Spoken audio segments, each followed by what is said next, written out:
Wrexham get a good round of applause at the final whistle.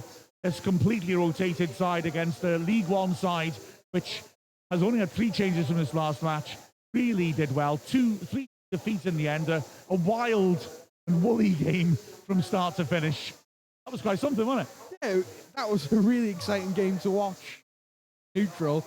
But, it just proves that Phil Parkinson installed a work ethic and a belief in everyone in this squad, because we've gone 2 down straight off the bat, first few minutes, and then Sam Dalby gets one back for us and made it competitive all game. A heavily rotated squad against the League One side. I'm quite happy with that, even though we've lost. I'm never happy with a loss, but I am happy with the players' performances.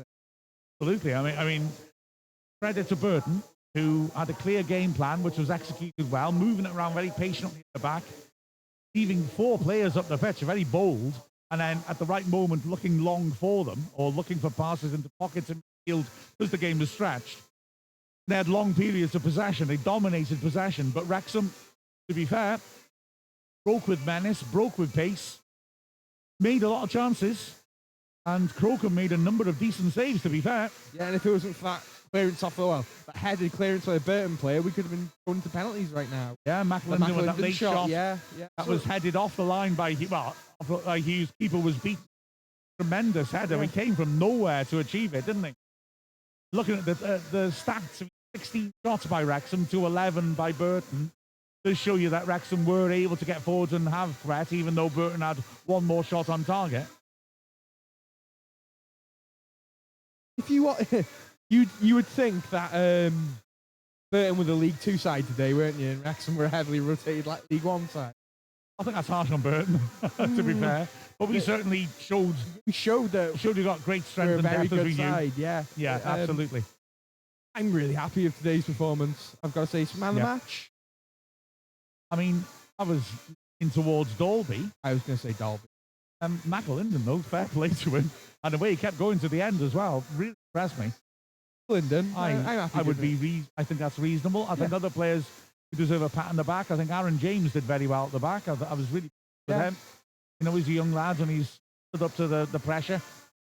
And I thought Bickerstaff had his moments, but Dalby was the real bright spark, I think, going forwards, wasn't he? Very impressive. I would like to give it to McAlinden. I agree. There's one more person I want to mention, though. Yeah. McFadden, after the season he's had, to step in like that after so long out of the team and put in a good all-round performance, I think deserves a huge pat on the back. Very professional, isn't it? Yeah, absolutely.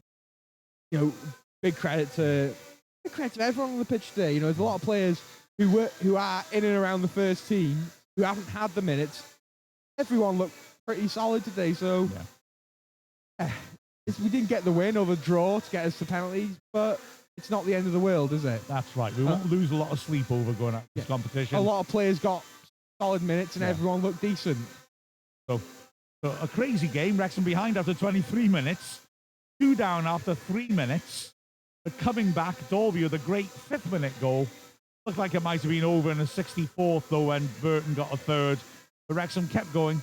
Jordan Davis with the close-range header in added time. Wasn't enough in the end, but a hell of a good, entertaining match for the crowd who braved the cold. Final whistle, Wrexham 2, Burton Albion 3.